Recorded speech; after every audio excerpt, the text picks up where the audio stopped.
자, 예수께서 갈릴리에서부터 그의 공생을 시작하시고 여리고로 또 지나가시고 또 이제 베다니를 또 지나가시고 이제 예루살렘을 향해서 가시는 길입니다.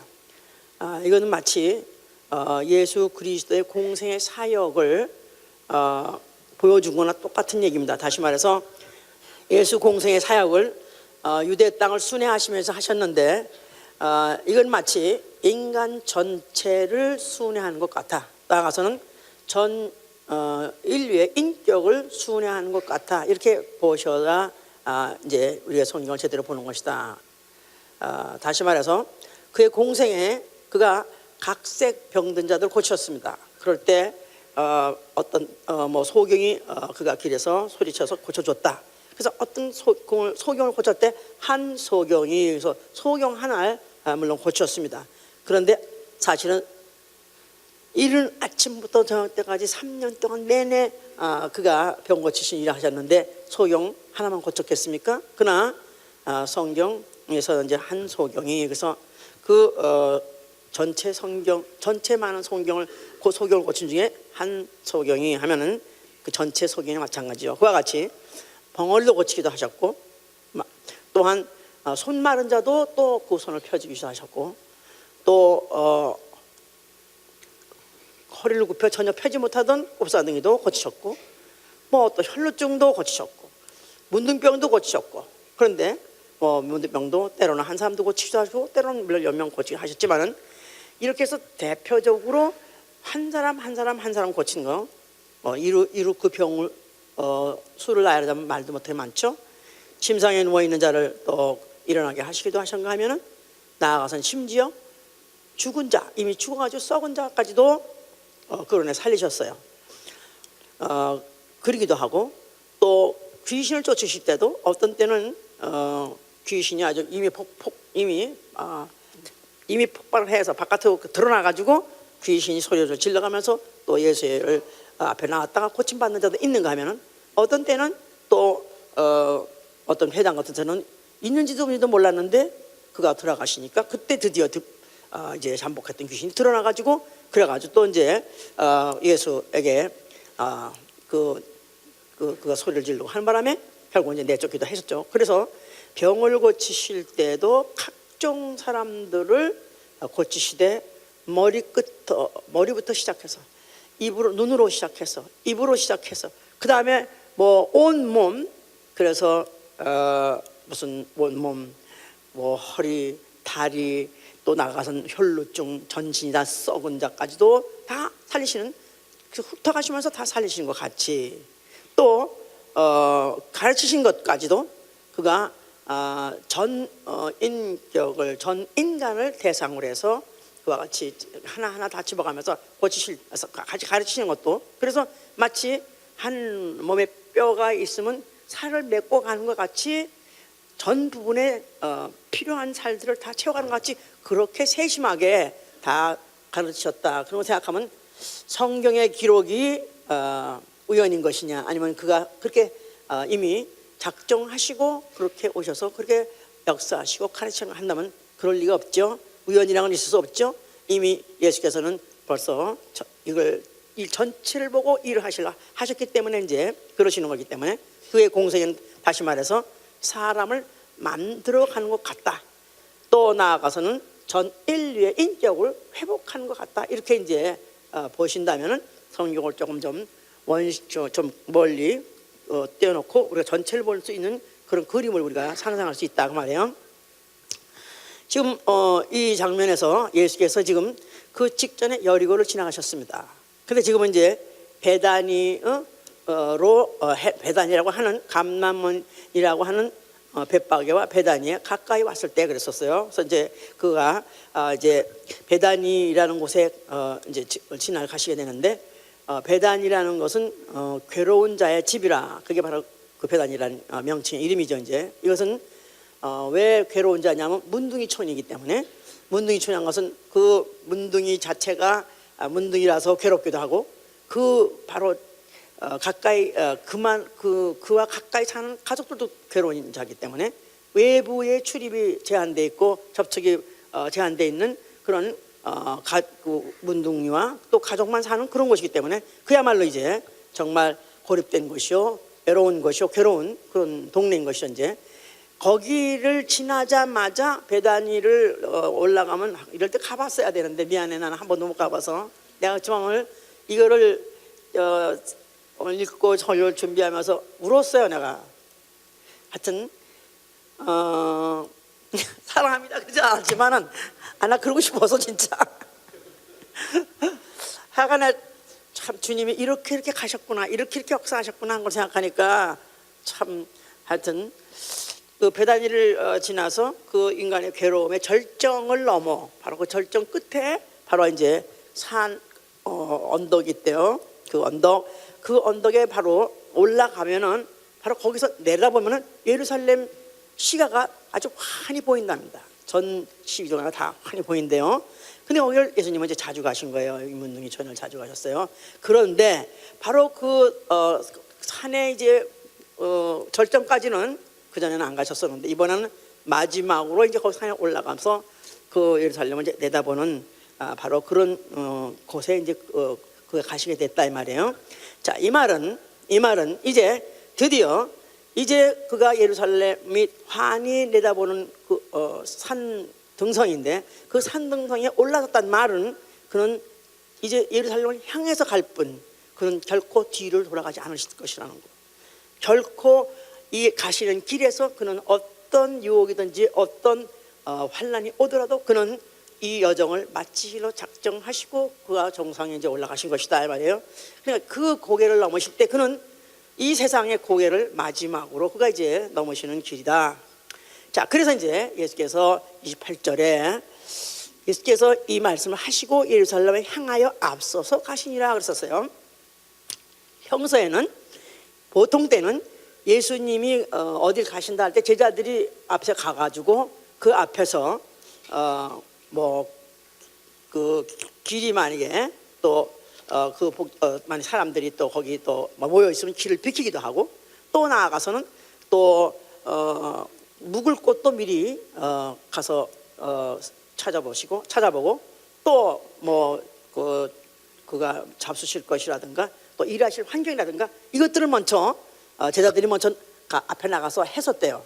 그런데 바로 이날은 갑자기 예수께서 속도를 내시는 거예요. 같이는 평상시에 항상 그들이 먼저 가면서 길을 열었었는데 이제는 갑자기 그들을 뒤로 하고 예수님이 앞장을 서서 가시기 때문에 이걸 특별히 여기서 기록하고 있는 것이다. 자, 그럼 그가 이제로부터 갑자기 앞장을 선다는 이 말은 이제는 이 속도는 앞으로 이제 주님 다시 강림할 때까지 결단코 죽지 않을 것이다. 계속 이 속도를 유지할 것이다. 자, 그 말은 이제는 그동안에는 제자들이 알고 익숙했던 길들을 그들이 먼저 길을 열었었지만 이제는 제자들은 전혀 상상할 수 없는, 전혀 알 수 없는 그런 길을 예수님이 먼저 가시기로 작정하셨기 때문에 그래서 그가 앞장을 서서 가신 것이다. 자, 이 제자들한테는 약간씩 귀뜸을 했었어요. 예수님이 마태복음 16장 21절 24절에도 그가 이때로부터 자기가 이제 예루살렘에 올라가서 장로들과 서기관과 제사장들에게 고난을 받을 것이다. 그리고 내가 죽임을 당할 것이다. 그 다음에 내가 이제 사흘 만에 부활할 것이다 하고 말했었어요.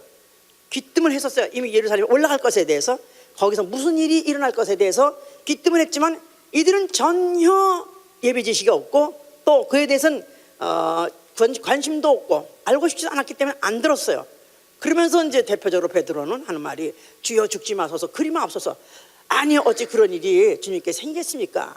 차라리 내가 죽을 정 주님은 죽지 못하게 하겠나이다 하면서 그가 딴소리 했죠. 그런데 예수께서는 오히려 그에게 사단아 내 뒤로 물러가라 하면서 만약에 너는 지금 하는 말이 사람의 일을 생각하는 거로 하나님의 일을 그르치려고 하는도다. 나를 넘어지게 하는도다. 만약에 내가 죽지 않으면 하나님의 일이 어찌 이루어지려. 그래서 그는 예루살렘에 올라가는 것이 바로 아버지의 일 때문에 간다. 아버지의 일을 완성하러 간다 하는 것을 갖다가 표현했었어요. 그러면서 이제 하신 말씀이 그때 이제 누구든지 나를 따라오려냐?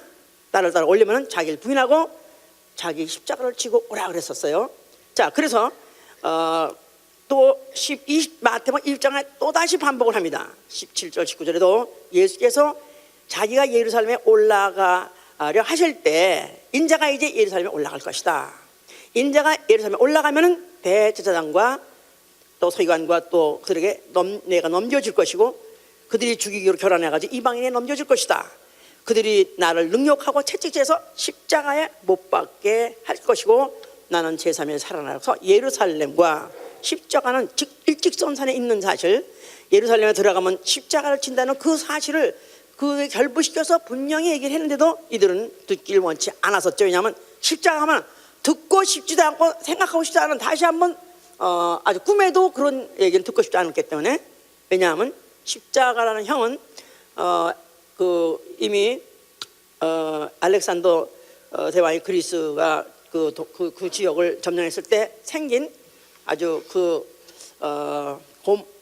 형틀로서 인간을 가장 괴롭히면서도 천천히 죽일 수 있는 가장 고약한 그런 형틀을 만들어서 그 형에서 형을 보는 걸 보면은 아예 미리 아이고 난 저렇게 못 죽어 절대 못 죽어 해서 아예 미리 어떤 사회 문란을 사회 소요를 미리 예방하려고 그런 이제 형틀을 마련했다고 그러죠. 그래서 400년 동안에 종종 있었대요. 1년에 몇 차례씩. 그래서 이들은 그걸 어릴 때부터 아이들에게도 그걸 목격하게 함으로 인해서 죄를 지면 큰일 나. 만약에 어떤 흉악한 죄를 지거나 또 파렴치한 어떤 죄를 지게 되면 저걸 당할 수밖에 없으니까 절대 뭐 그런 것을 못하도록 그렇게 이제 교육하기 위해서도 그걸 보여줬고 또 봤기 때문에 이들은 너무너무 잘 알아요. 그런데 그 십자가에는 보통 아주 사회적으로 그냥 흉악범 또 아니면은 아주 정말 파렴치한 이런 인륜을 거슬리는 파렴치한 이런 그런 자들이 극형을 당한 그런 거기 때문에 예수 그리스도를 따라다니는 제자들을 생각할 때 아니 예수님은 그런 나쁜 죄를 저질른 것을 본 적이 없는데 예수님이 무슨 십자가 관계가 있을까 하니까 그가 예루살렘에 올라가서 십자가의 형을 당하다 해도 그걸 예루살렘 가는 건 좋지만 십자가는 전혀 생각하고 싶어 하지 않았기 때문에 그 말이 그들에게는 전혀 들어오지 않았었다. 오히려 그 말을 또 함으로 인해서 그들로 하여금 이제 황당하게 이제 만들어서 그들로 하여금 이해를 못하는 결국은 그걸로 이제 왜냐면 전혀 상상할 수 없던 일이기 때문에 그들은 이제 그것을 결코 이해하지 못했던 것이죠. 이제 자 십자가에서 결국은 무슨 사건이 벌어지면 죽음이에요. 십자가의 죽음. 그러니까 십자가는 완전 죽음. 그렇습니다. 그래서 수백 년 동안에 십자가에서 처형하고 난 사람 쳐놓고 다시 살아난 사람은 한 사람도 없는 완전 한번 처형함으로 인해서 완전 죽음이 완성되는 그런 그 죽음이죠. 이제 자 우리는 이제 이 사실을 왜 그런 죽음이 그 하나님 아들이라는 자에게 있었던가 우리는 알죠. 요한복음 3장 16절에 나와 있어요. 그렇죠? 자, 다 같이 시작. 하나님이 세상을 이처럼 사랑하사 독생자를 주셨으니 이는 저를 믿는 자가 멸망치 않고 영생에 이르게 하려 함이라. 자, 그래서 요한복음 3장 16절이라는 측면으로 보면은 하나님이 세상을 사랑하시기 때문에 독생자를 선물로 주신 것이다. 이렇게 왜? 뭐 하려고? 멸망치 말라고. 그렇죠? 누가 멸망치 말라고? 세상, 사람이 멸망치 말라고 독생자를 주신 것이요 그 독생자의 죽음이 있게 하신 것이다. 그런데 요한일서 3장 8절은 또 다른 말 하고 있죠. 요한일서 3장 8절 뭐죠? 하나님의 아들이 나타나심은 마귀의 일을 멸하려 하심이라 그랬었어요. 그러니까 요한일서 3장 8절이나 요한복음 3장 16절이나 다 같이 하나님의 아들의 죽음을 말하고 있어요. 그런데 요한일서 3장 8절에 예수의 하나님 아들은 그가 세상에 나타나셨다 할 때 그를 누구를 향해서 오신 거예요? 마귀를 향해서. 마귀 세상 임금 마귀. 자, 세상 임금 마귀를 뭐 하려고요? 멸하려고요. 자, 요한복음 3장 16절은 자 하나님의 아들의 죽음은 요한복음 3장 16절 사람을 멸망해서 구원하시려고요.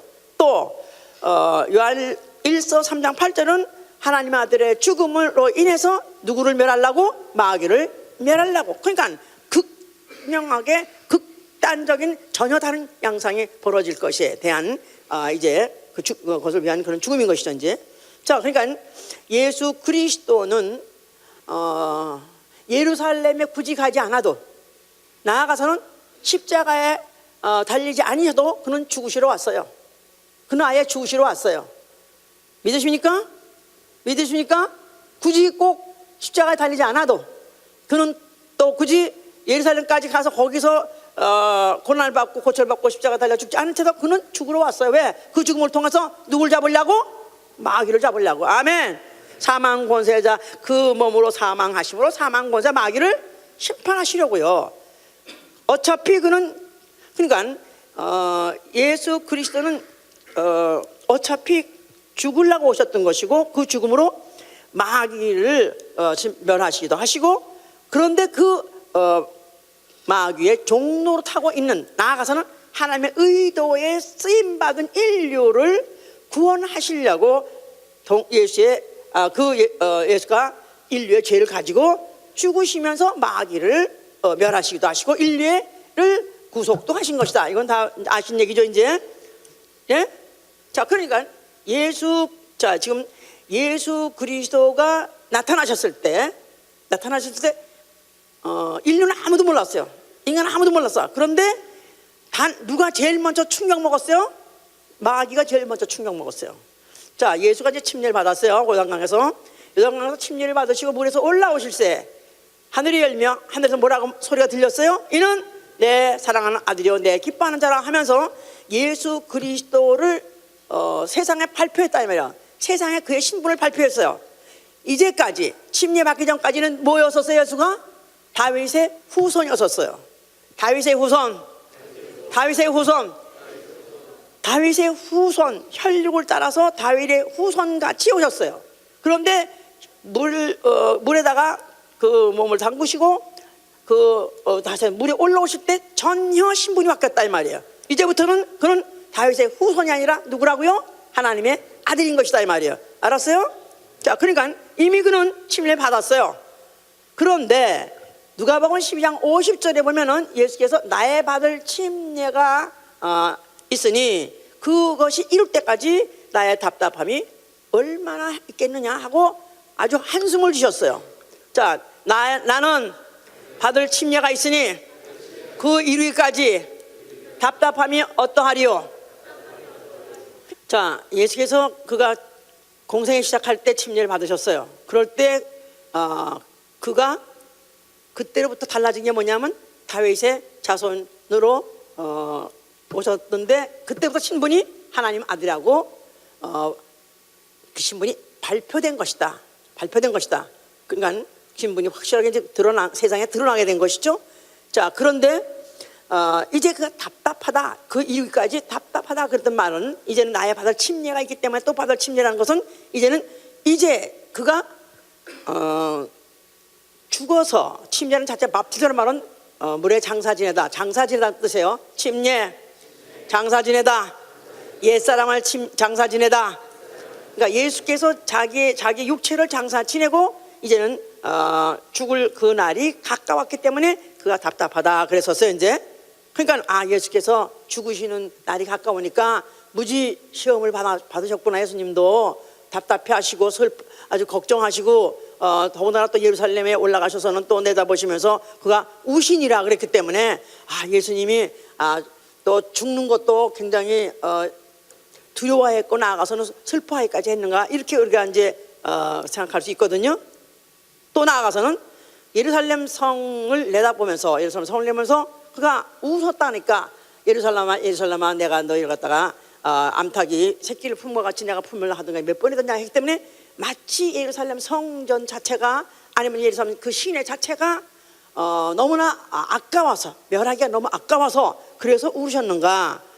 또 아니면 또 나아가서 이제 예루살렘이 그걸 이스라엘이니까 이스라엘 민족 자체가 앞으로 멸망이 아까워서 그래서 그가 우셨는가. 그런 소의적인 것이 아니라 예수님이 우셨다는 것은 그건 대의적으로서, 이거는 예루살렘을 봤다는 얘기는 세상을 본 것이다 이 말. 세상 끝을 본 것이다 이 말이야. 세상 끝. 세상 끝이 가까웠기 때문에 예루살렘 멸망 끝 이꼬로 세상 끝이기 때문에 그래서 이제 세상 끝이 다 왔다. 그것 때문에 오시는 것이다. 자, 그러면 세상 끝 다음에 무슨 일이 있기 때문에 심판이 있을 것이고 그 심판 후에 지옥불로 갈 인생들이 수도 없이 많이 깔려 있다는 이 사실이 그것이 안타까워가지고 그가 울으신 것이다. 자, 왜냐하면 믿음은 우리가 예수 믿으면 그 믿음으로 인해서 그 끝은 뭐죠? 구원받아요. 믿음이 결국 구원받는다. 믿음의 결국은 영혼의 구원이다. 자, 우리 요한복음 3장 17절 18절 보세요. 요한복음 3장 17절 하나님이 그 아들을 세상에 보내신 것은 세상을 심판하려 하심이 아니요 저로 말미암아 세상의 구원을 받게 하려 하심이라. 저를 믿는 자는 심판을 받지 아니하는 것이요 믿지 아니하는 자는 하나님의 독생자의 이름을 믿지 아니하므로 벌써 심판을 받은 것이라. 자, 세상이 끝이 되면은 모든 사람이 심판을 받을 것이다. 이렇게 지금 이제 알고 있기 때문에 믿지 않는 사람까지도 앞으로 심판을 받을 것이다. 이런 착각을 하고 있어요. 여긴 분명히 믿지 않는 자는 벌써 이미 심판을 받았느니라 그 말이에요. 믿지 않는 자는 벌써 심판을 받는 것이 받았느니라. 그러니까 믿지 않는 자, 불신자가 죽어서 하나님의 백보자 앞에 가서 앞으로 지옥 갈 것인가 또 아니면 천당 갈 것인가 거기 가서 결정하지 않는다 이 말이에요. 마치 미끄럼판하던 내용과 같이 지금 형통하니 만사형통하니 하면서 지금 아주 모든 일에 거침없이 잘 간다 하던 사람들도 인격적으로나 또 세상적으로나 어떤 일이든지 하여튼 그가 죽는 순간, 벌써 이미 죽는 순간에 그는 이미 심판은 끝났고 그냥 어디로 가요? 앞으로 지옥을 직행할 수밖에 없다 이 말이에요. 지옥 직행이다. 불신 지옥 직행. 불신 지옥. 예, 거기다 플러스 직행이다 이 말이야. 심판받을 그런 기회도 없다 그 말이야. 그러니까 혹시나 그래도 착한 일도 했었고 또 인격적으로도 또 그래도 그만한 사람이 또 없는데 그런 사람이 어떻게 지옥 가겠는가, 하나님이 봐주시겠지 이렇게 혹시 생각할지 모르지만 미안하지만 예수 이름을 물론 은혜시대 얘기입니다. 은혜시대 성령시대 얘기예요. 오늘날 얘기예요. 만약에 내가 예수의 이름을 믿지 아니하는 자는 그 자체가 벌써 이미 심판이 끝났기 때문에 다시 돌아볼 것도 없고 이제 지옥 끝나면 영원히 곧바로 지옥 가는 행에 가는 것이다. 물론 음부에 남았다가 뭐 앞으로 이제 무슨 무속행에 갔다가 또 그다음에 지옥불, 이거는 차례차례대로 그 변형을 말하는 그 장소를 말하는 것이지 지옥행이다 이 말이에요. 알았어요? 지옥행. 자, 그다음에 믿는 자는 심판 받습니까 안 받습니까? 예수 믿고 죽은 사람 심판 받습니까 안 받습니까? 심판 받아요 안 받아요? 받아요 안 받아요? 이건 이제 로고스가 배워요. 이제 심판을 받습니다. 오히려 불신자는 심판을 안 받습니다. 그런데 신자는 심판을 받습니다. 무슨 심판? 고린도후서 5장 10절에 고린도후서 5장 보세요.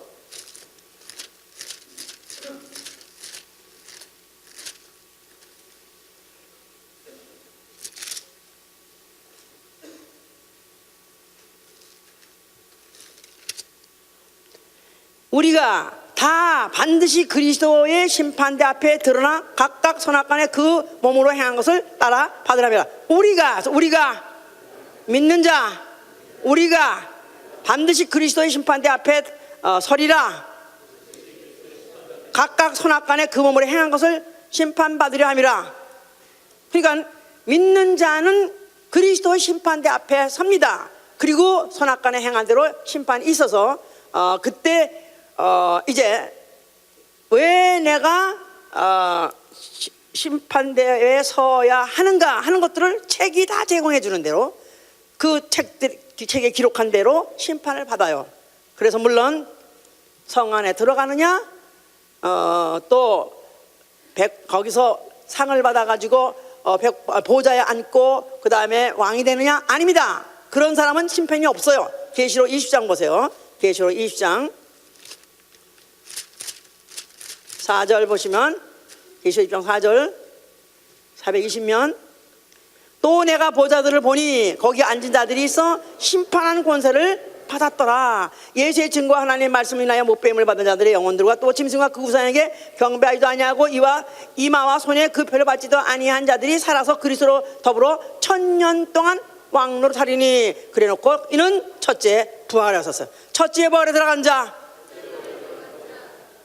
첫째 부활에 들어간 자, 물론 예수님이 다시 오실 때 낙원에 있던 자나 또 아니면 이 지구상에 있던 자들이 예수님이 공중에 나타나실 때 호련히 변화된 몸으로, 영의 몸으로, 영광스러운 몸으로 변화돼 가지고 공중에서 주님을 뵙는 사람, 이런 사람 첫째 부활이에요. 이런 사람은 그는 심판도 없을 뿐만 아니라 오히려 심판하는 권세를 갖는다 그랬었어요. 심판하는 권세, 다시 말해서 보좌에 앉는다 그 말이에요. 보좌.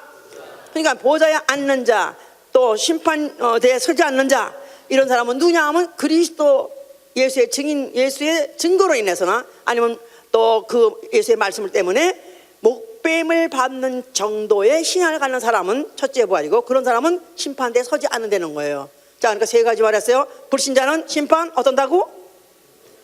있다 없다? 그게 불신자 심판 없다, 신자 심판 있다. 그러면 심판 무서워 안 무서워? 심판은 무서운 거니까. 그렇지 않으려면 어떻게 해야 돼? 첫째 부활에 들어가는 거야. 아멘. 첫째 부활에 들어가면 오히려 심판도 없이 오히려 심판하는 권세, 딱 다시 말해서 왕의 권세를 갖게 되고 세세토록 왕노로 한다는 것입니다. 할렐루야. 자, 그러니까 모세 죄를 범한 자들은 오히려 예수 그리스도의 공로를 힘입어서 죄사함 받을 수 있지만은 성령하, 나아가서는 복음화의 죄, 복음 시대의 죄, 성령 시대의 죄는 오히려 사함을 받지 못한다. 성령이 이건 죄다 하는 것은 사함 받지 못한다는 것입니다. 성령이 오시면 요한복음 16장 9절에는 내가 이 죄에 대하여라면 죄에 대해 책망하라, 죄에 대해서 책망하리라. 성령이 오시면 죄에 대해서 책망하리라. 거기서는 뭐가 죄라고 말해요? 믿지 아니하며, 믿지 않는 죄, 믿지 않는 죄는 그거는 용서받지 못하는 죄. 또 나아가서는 성령 회방죄. 마태복음 12장 31절 32절 성령 회방죄, 교회 회방죄 또 잘못 받는다 그랬고요. 또 히브리서 6장 4절 6절에는 진리를 아는 지식을 받고 난 다음에 짐짓 범죄하는 자, 진리를 알고 난 다음에 일부러 죄를 짓는 자, 이런 거에 대해서는 용서 못 받는다고 말했었어요. 이제 자, 이런 상태에 이제 이것을 우리가 지금 안다면은 우리가 예수 그리스도가 지금 예루살렘을 향해서 가고 있다는데 지금 우리에게 무슨 영향을 끼치는 생각하면 굉장한 것이죠. 이제 자, 예루살렘으로 말할 것 같으면 세계 영적 중심지예요. 그래서 거기서부터 복음도 선포가 되기 시작했고, 예수 자체가 복음이니까 거기서 복음이 나타나기 시작했고, 예루살렘에서 성령 강림도 예루살렘에서 시작했고, 거기서 시작해서 또 전파가 됐던 것이고, 또 나아가서는 세계 3대 종교, 소위 말해서 기독교, 또 기독교라면 캐톨릭도 다 같이 쳐요. 캐톨릭 뭐 기독교, 개신교, 또 이슬람교, 유대교, 불교만 말고 세계 가장 큰 종교라는 종교는 다 예루살렘에서 시작했다는 사실. 그러니까 결국은 예루살렘은 영적 중심지인 것만은 틀림없죠. 이제 근데 이제 문제는 거기에 이제 이슬람 성전이 이제 있다 이거야. 그 모스크라는 게 있어요. 이제 그게 이제 이슬람의 바로 예루살렘의 그 가운데 있는데 거기에는 이제 큰 바위가 있는데 그 바위를 뭐 그 크기가 한 10평, 10평밖에 안 된다고 그래요. 그런 바위가 있기 때문에 거기를 중심으로 해서 거기다 이제 성전을 지었다고 그러는데, 그게 무슨 바위냐면 아브라함이 이삭을 번제로 바쳤던 바로 그 바위라고 그래요. 그래서 이제 그 이슬람도 거기다 성전을 세우려고 했던 건데, 원래는 거기에 솔로몬 성전이 먼저 있었어요.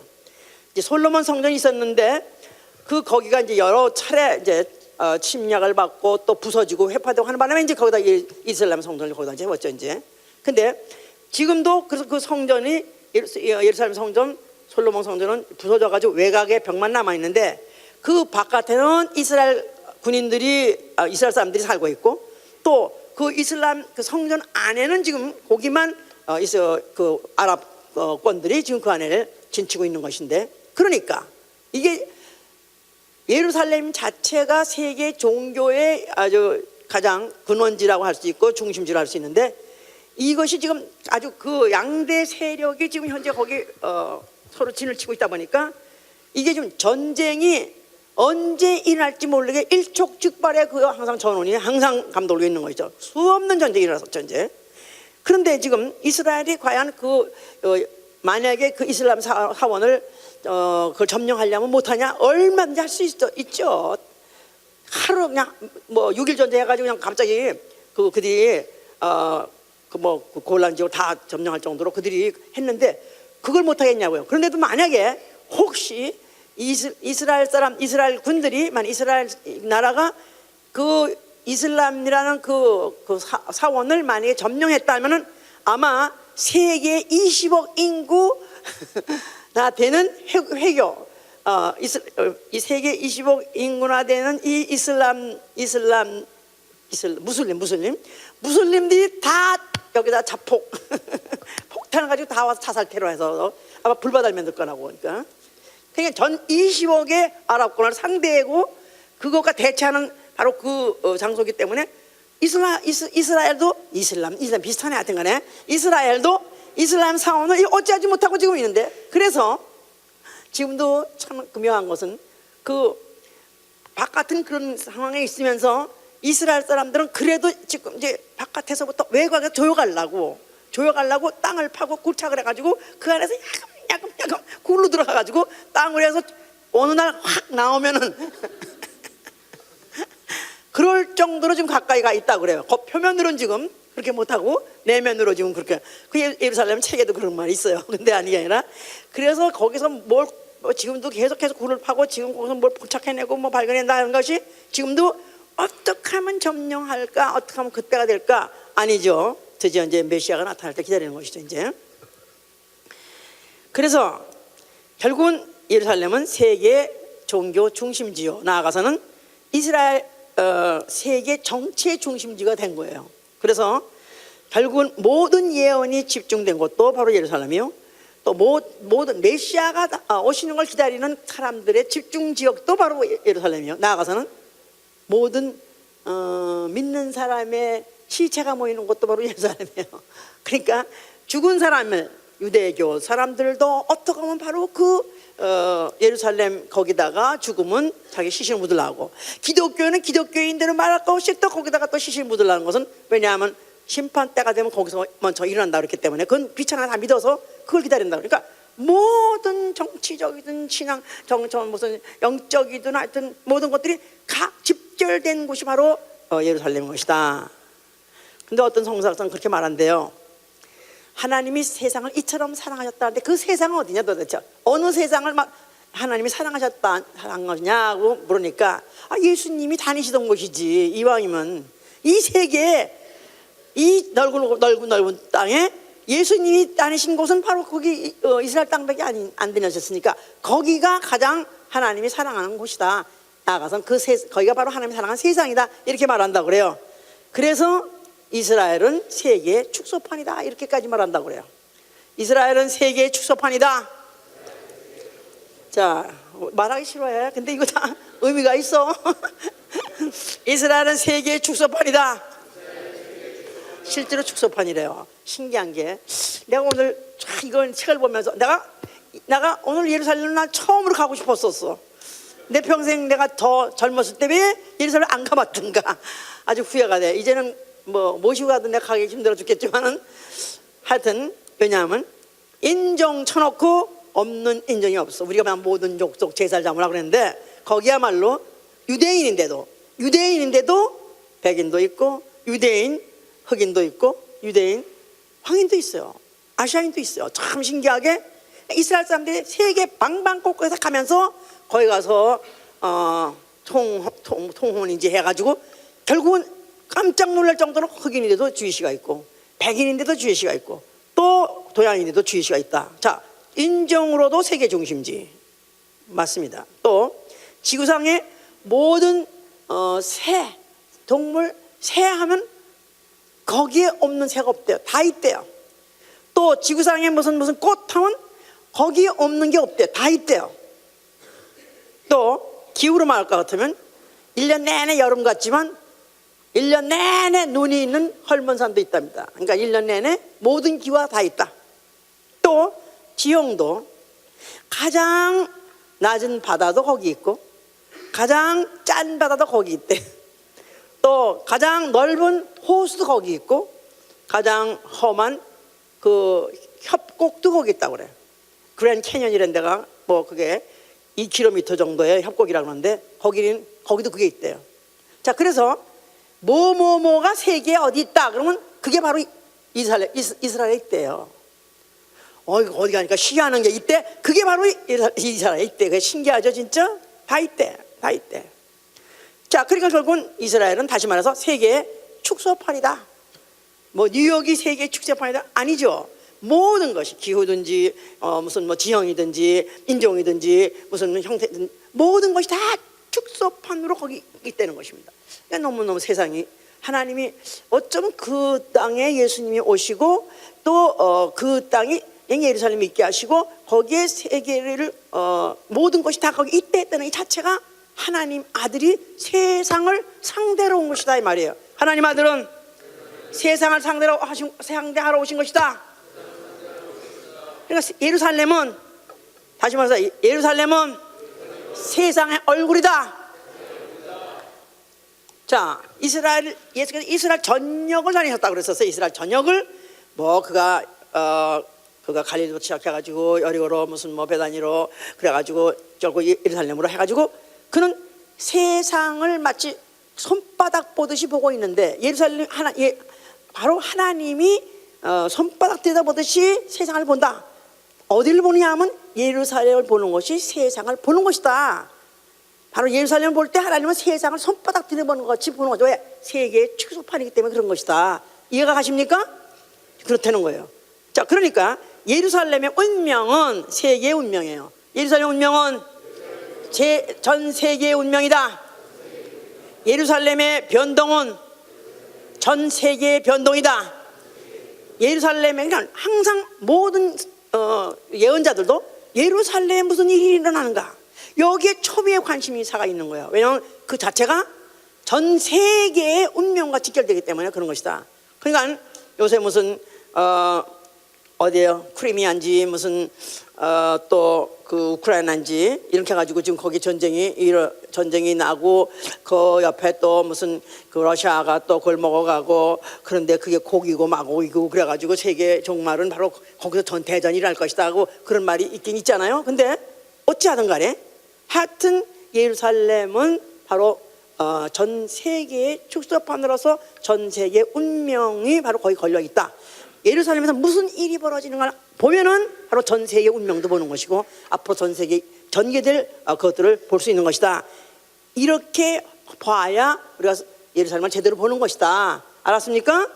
자, 그러니까 예수께서 바로 예루살렘아 하면서 그거를 보고 슬피 우셨다 했을 때 예루살렘이 슬피 우신 그 대상은 바로 왜 전 세계 앞으로 전 세계 그게 예루살렘에 들어가면 자신이 예루살렘에 들어가면 곧 일어날 그 후에 곧 일어날 세계의 종말에 대해서 벌써 이미 예루살렘이 발을 들여놓았다 할 때 벌써 세계의 종말을 이미 마치 타이머를 갖다 장전한 것 같이 타이머를 장전해가지고 그때부터 시작해서 착각 시간이 막 가는 것 같은 그런 바로 박진감과 함께 그 하나님의 그 시간 바로 스케줄 종말을 향한 스케줄이 지금 다가오고 있다는 이 사실을 예루살렘들이 모르니까 세상이 모르니까 그가 우셨던 것이다 그 말입니다.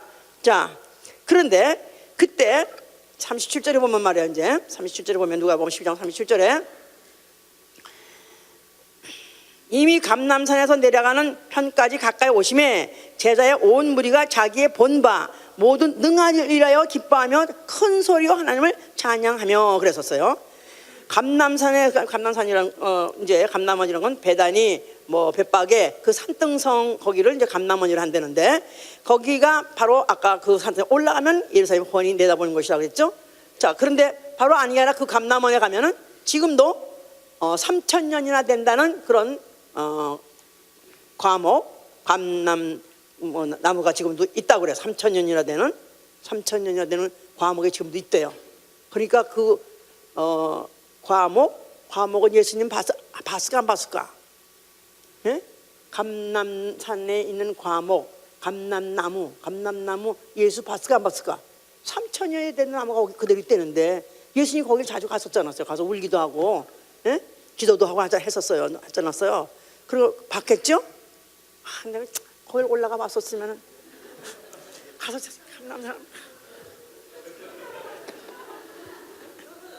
감람나무야. 그러고 보니까 또 이상한 감람나무들이 이단이 많이 나왔어 진짜.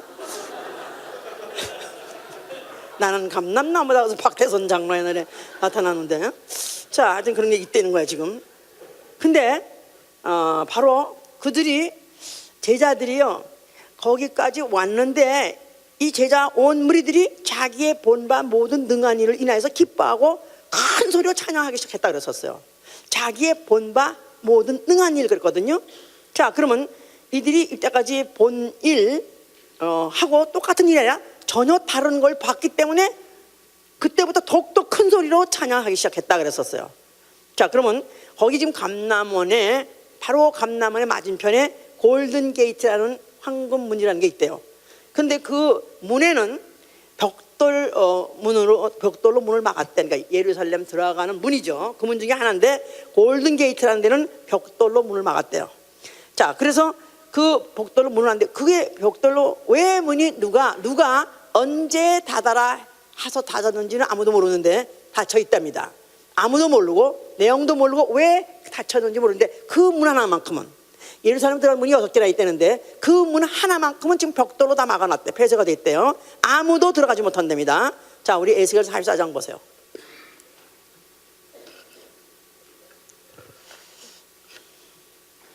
(1222면)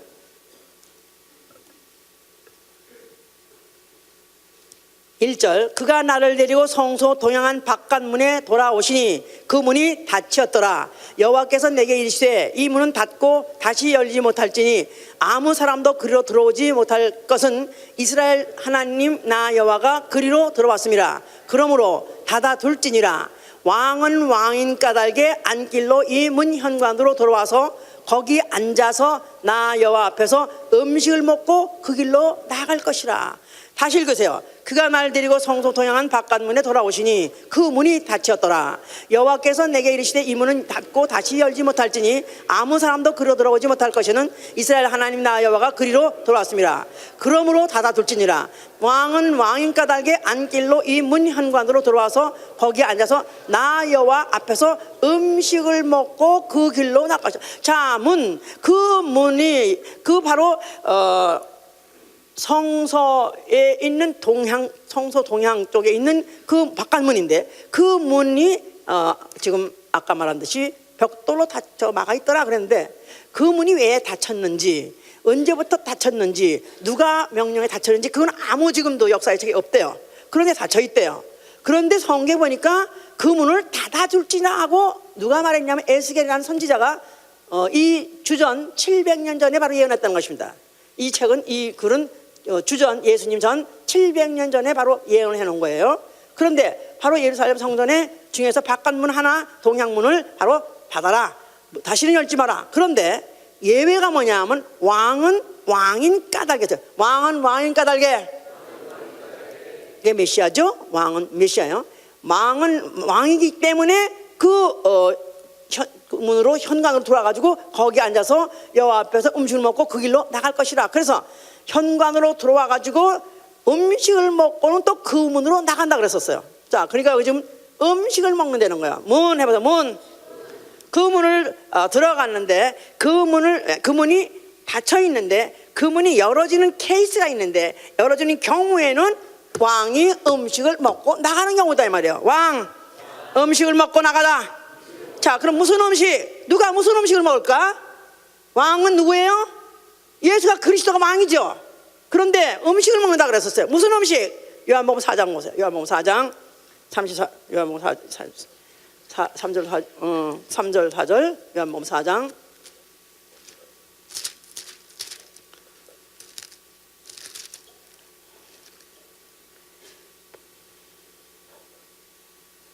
아니 34절 예수께서 이르시되 나의 양식은 나를 보내신 이의 뜻을 행하며 그의 일을 온전히 이루는 것이라. 자, 예수께서 나의 할 일, 아버지의 뜻을 행하는 것이 아버지, 그게 나의 일이라고 그랬었어요. 그래서 아버지 일 해보세요. 아버지 일, 나 보내신 이의 뜻 행하는 일. 자, 이것은 그의 양식이란 것이에요. 예수의 양식. 예수의 양식, 그가 먹어야 될 쓴 잔이다 이 말이야. 그가 마셔야 될 그 쓴 잔, 그가 먹어야 될 쓴 떡. 그러니까 그는 바로 그가 십자가에서 죽으실 때 내 잔이 이리로 지나가길 원하나, 내가 할 수만 없으면 이 잔이 지나가길 원하나이다 했지 않았습니까? 그러니까 예수의 죽음을 말하는 것이고, 그 예수의 그 죽음이 바로 아버지의 뜻을 완성하는 것이 바로 그의 먹을 양식이었던 것이다 이 말이에요. 그러니까 바로 예수의 44장의 이 예언이 누구에 대해서 정확하게 말한다는 게 거기에 아주 정확하게 믿어져요? 예수와. 자, 그러니까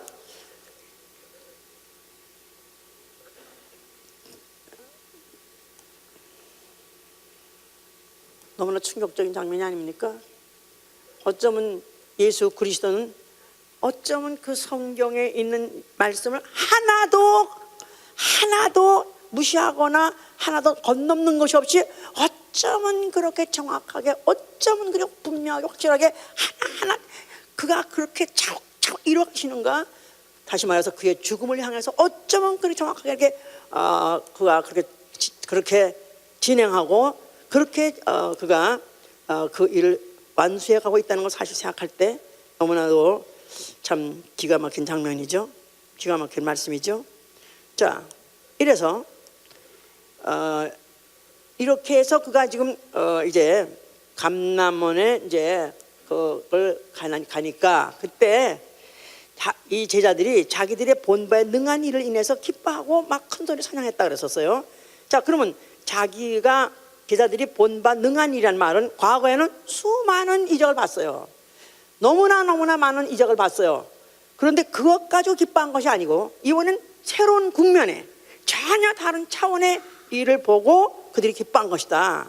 자, 그건 무슨 말이냐면 베다니서부터 감람원 도중에 바로 그 사이에 있었던 일에 대해서 지금 말하고 있는 것이다 이 말이에요.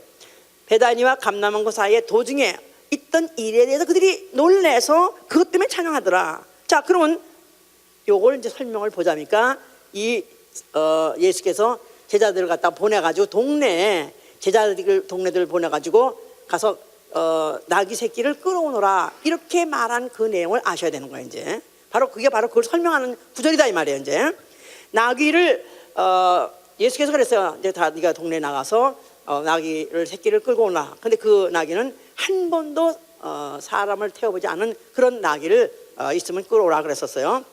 가서 끌고 오느라 그랬었어요. 그런데 그 나귀라는 것은 보통 사람들은 이미 사람들이 길들였고 또 힘 있는 큰 장성한 그런 나귀를 타기를 원합니다. 그런데 예수께서는 특별히 벌써 이미 나귀 새끼를 벌써 이미 지정했다는 것 자체가 거기다가 또 임자까지 있어서 함부로 풀어올 수 없는 거예요. 만약에 이미 힘이 세거나 이미 훈련된 그런 나귀를 갖다가 돈을 주고 사서 쓸 수도 있겠지만은 예수께서는 남의 것이고 또 어려서 한 번도 남이 타보지도 않은 그런 걸 갖다가 끌고 오라고 그렇게 말씀을 하신 것이다 이 말이에요. 자, 그래서 이제 가서 제자들이 가가지고 가서 그걸 풀라고 그러니까 그 주인이 와가지고 아니 당신들이 뭔데 이 남의 새끼를 이거를 풀어가느냐 했더니 우리 주님이 쓰시겠다 그래서 우리 주님이 쓰시겠다 하라. 우리 주님이 쓰신다 하라. 자, 우리 주님이 쓰시겠다 하고 말하니까 그 주인이 그냥 더 이상 한마디도 대꾸도 못하고 그냥 아무 말도 못한 채 그냥 내주더라. 자, 그래가지고 그 나귀를 끌고 왔어요. 그러고 난 다음에 그 제자들도 무엇에 감동이 되는지 모르지만 하여튼 그 예수님이 말하는데 그 말하는 주인, 그 남의 새끼를 끌고 오라는데 주인도 아무 말도 못하고 그냥 내주지 않나. 그래서 그 나귀에다가 예수님을 태웠어요. 그러면서 자기들도 무엇에 감동돼서 그런지 모르지만 자기 옷을 벗어가지고 그 나귀에다가 덮고, 또 다른 사람들도 거기서 따라오던 사람들이 그 자기들의 옷을 벗고 뭐 종려가지 또 뭐 갖다 딱 길에 깔고 그래가지고 갑자기 예수님을 갖다가 그 나귀에 태워가지고 그들이 그와 같이 뭐 옷을 덮고 옷을 깔고 종려나무를 깔면서 그걸 갖다 모셔가는 게 마치 이것은 과거에는 한 번도 이런 일을 상상도 못하고 이런 일이 있을 적 없는 일이 벌어진 것이다 이 말이에요.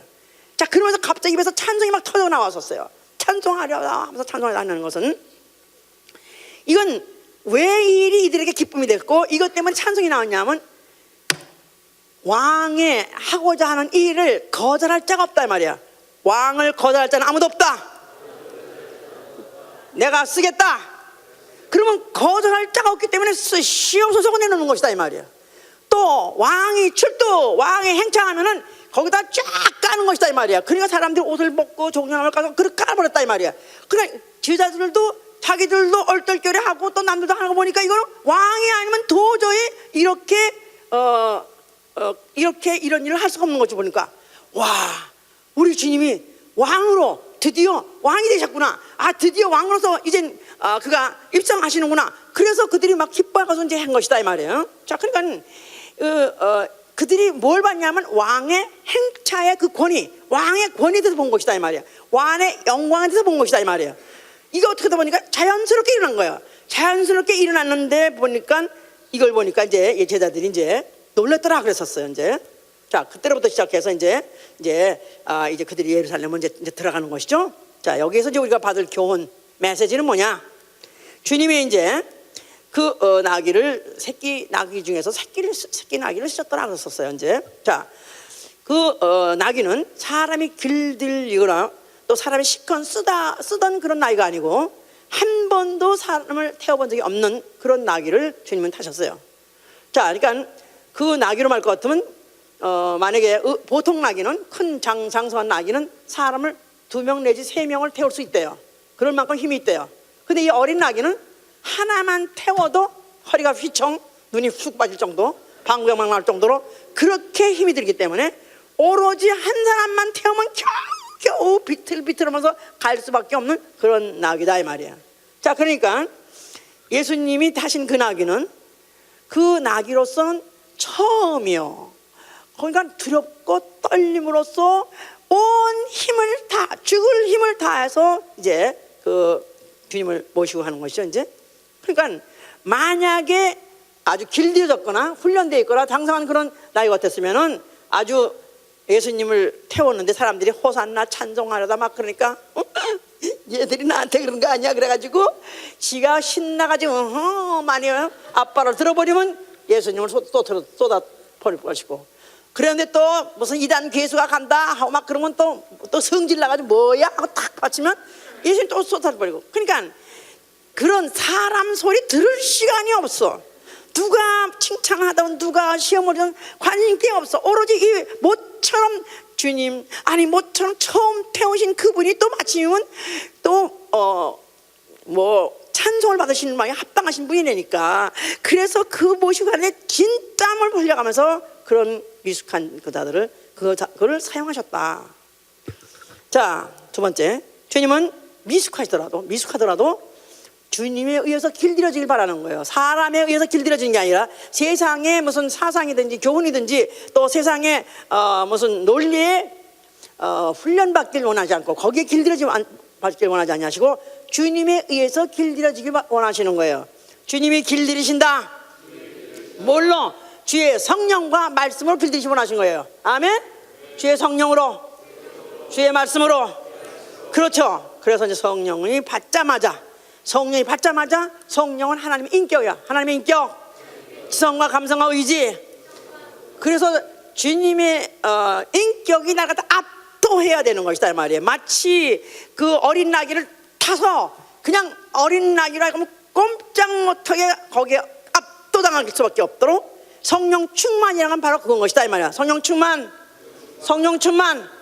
성령 충만하면 주님의 지식과 주님의 지성과 이성과 감정이 내 이성과 감정과 의지를 압도해야 되는 것이다 이 말이야. 내가 나타나지 않아야 되는 것이고, 그러므로 인해서 그리스도의 사람으로서 내가 훈련을 받아가는 것이다. 자, 그러려니까 성령으로 또 그의 말씀으로 그렇게 돼가는 것이죠. 자, 그런데요, 나귀는 반드시 재갈을 물려야 사용한다고 그래요. 재갈. 자, 입에 자갈 물다고 그러죠. 자갈. 그래서 이제 거기 자갈 물는데 그건 참 아니라 정말 불쌍해. 그 이빨에 뭐 하나 끼워도 얼마나 귀찮는데 그걸 평생 밀고 다니니까 그래도 뭐 잘 먹어야 하여튼간에 뭘 먹어 그래도. 근데 그 재갈을 물고 평생 그렇게 이제 쓰다가 그 나이가 죽잖아요. 그러면 그 죽음은 그 재갈 가지고 그걸 가지고 침을 맺는데요. 한 방에 침이 있잖아요. 침. 그럼 그게 또 묘하다네. 그게 잘 치료에 특효가 있대요. 그래서 새롭게 만든 재갈보다도 유스트 재갈이 더 비싸대요. 왜냐하면 나귀가 많이 썼던 게 그게 아마 독이 다 빠져서 그러는지 하도 침으로 평생 가던 그 독이 빠져서 그런지 그게 더 하여튼간에 더 비싸다고 그래요. 그러니까 자, 그 말은 그 재갈을 오랫동안 물려 있음으로 인해서 결국 이제 주인에 의해서 움직여지는 거죠. 이제 주인 뜻대로 움직여지는 거야. 그러니까 야고보 1장 26절에는 그랬었어요. 너희 중에서 온전 경건하다고 하는 자가 있느냐? 만약에 자기 혀를 재갈 먹이지 못하면은 너의 경건은 헛것이다 했었어요. 자기 혀에 재갈 먹이지 않냐면 너의 경건은 헛것이니라. 그러니까 말에 우리 언어에다가 재갈 물려야 된다 이 말이에요. 하나님이 쓰시는 나귀는 언어에 재갈을 물린 자다. 그러니까 또 야고보 3장 2절에도 우리가 실수가 다 많지만은 말에 실수 없는 자가 온전한 사람이라서, 말에 실수 없는 자가 온전한 사람이니라. 그런 사람은 온 몸도 굴레 씌우라고 했어요. 말에 실수 안 하는 사람은 결국은 몸까지도 실수 안 한다는 거예요. 실패 안 하지 않는다는 거예요. 말에 재갈 물린 사람은 몸도 재갈 물리리라. 그러니까 언어가 그렇게 중요한 거예요. 말 함부로 톡톡 뱉고 톡톡 말하는 게 얼마나, 그러니까 자기가 이렇게 말할 때 부정적으로 자꾸 말하잖아요. 자기를 얼마나 그 자살 게임이에요. 자살골이에요. 자살골. 무슨 말을 하더라도 아멘이요. 무슨 말해도 그러하외다.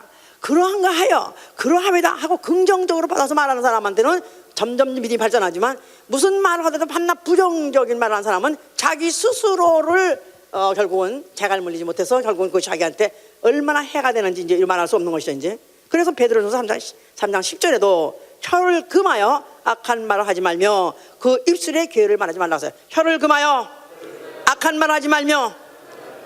그러니까 하나님이 쓰시는 사람은 누구냐? 주님이 쓰시는 사람은 누구냐면 재갈 물린 사람이다 이 말이에요.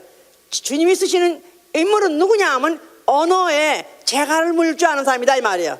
그냥 모든 언어가 긍정적인 오로지 믿음의 언어, 거룩한 언어를 쓰는 사람을 주님은 쓰신다 그 말이에요. 거룩한 언어, 믿음의 언어, 긍정적인 언어, 이런 언어로 쓰는 사람은 주님이 쓰신다 그 말이에요. 자, 그다음에 세 번째, 자, 주님이 쓰시려고 그럴 때 거절하지 말라 그 말이에요. 주님이 쓰시려고 하실 때 거절하지 말라. 자, 그래서 고린도전서 1장 26절에 너희의 부르심을 보라.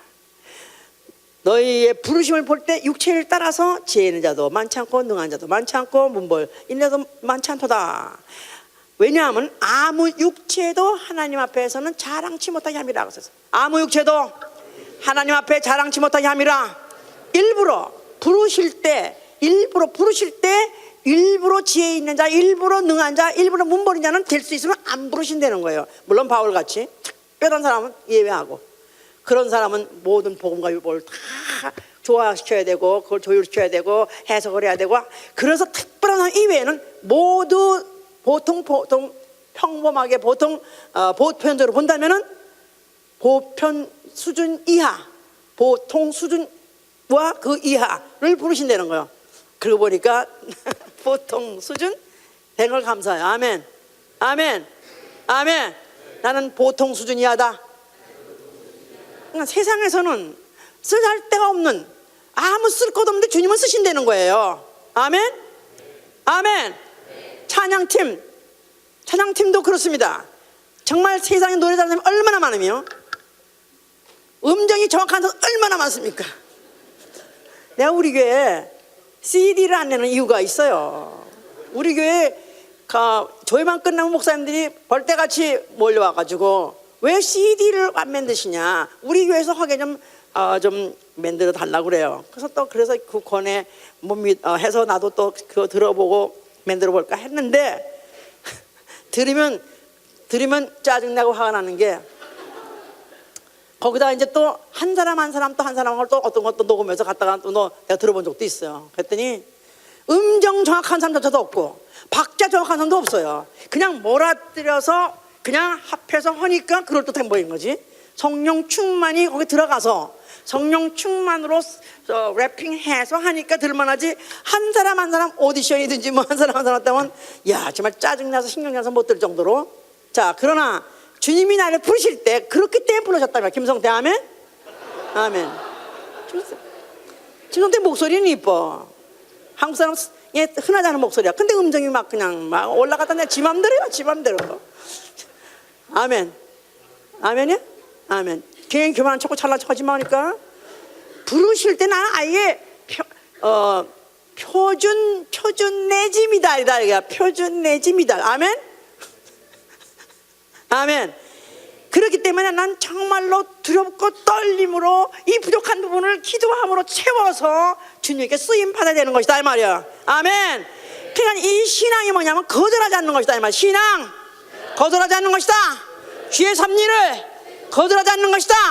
무엇이든지 나에게 너 이것 좀 해주려 물어보면은 아멘 하는 것이다 이 말이야. 마리아야, 네가 나의 아들을 낳아주련. 아멘 할렐루야. 베드로야, 네 배를 좀 쓸까? 아멘 할렐루야. 그냥 뭐든지 쓰임받는 자체가 너무나 감지덕지한 것은 어차피 세상에서도 제대로 쓰임받지 못하는 거, 내가 주님께 쓰임받는 게 얼마나 감사하냐 이 말이야. 아멘 할렐루야. 주 예수 그리스도께서 그때 거기까지 그 주님의 공생, 태어나서부터 공생을 시작해가지고 마지막에 그 공생의 막바지 절정에 이르는 그 순간에 바로 어린 나귀가 동행했다는 사실, 어린 나이가 쓰임 받다는 이 사실이 얼마나 그것이 우리에게 큰 은혜요, 우리에게 큰 용기를 주느냐 이 말이에요. 아멘. 예수 그리스도가 십자가에서 죽는 하나님의 아들로서 하나님 일을 하는 절정까지도 나이가 시험 받았다 이 말이야. 이제 나귀가 또 이제부터 쓰임 받는 나귀는 주 예수 그리스도가 하늘에서 왕권을 가지고 내려오실 때 바로 그때까지 이 땅에 있는 동안에 쓰임 받는 자들이 올라가는 것이다 이 말이에요. 할렐루야. 할렐루야. 그래서 정말로 겸손하고 정말로 사모함 가지고 주여 나를 쓰시옵소서, 주여 나의 물질을 쓰시옵소서, 주여 나의 시간을 쓰시옵소서, 주여 나의 재주를 쓰시옵소서, 주여 나의 목숨을 쓰시옵소서. 주님이 쓰시고 싶은 대로 다 써 주시옵소서.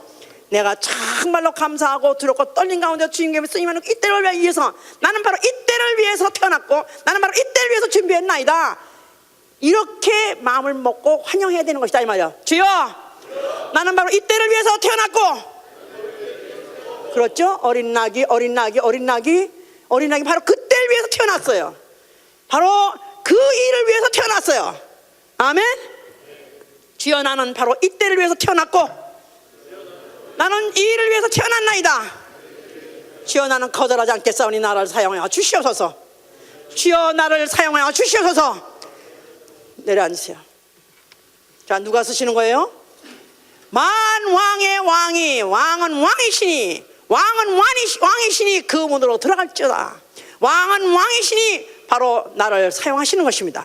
성경이 얼마나 정확한지, 얼마나 치밀하게 되어 있는지, 또 하나님은 얼마나 그 후에 그를 믿는 자들을 구원하시려고 듣고 깨닫고 알 수 있도록 얼마나 여러 가지 사건을 동원하시고 여러 가지 상황을 동원하시고 여러 가지 모든 만물을 동원하셔서까지라도 어떻게 하면은 한 영혼이라도 멸망치 않고 구원하게 하시려고 노력하셨는지 이루 말할 수가 없어요. 주님의 그 가사한 노력을 보고 느끼고 눈물 나지 않을 수 없습니다. 주 예수 그리스도시오, 나의 왕이시오, 나의 주시오. 나는 주님을 열렬히 환영합니다. 나는 주 예수 그리스도를 열렬히 환영합니다. 나는 예수 그리스도 나의 주인 되심을 열렬히 환영합니다. 나와 내 가정을 써 주시옵소서. 기도합니다.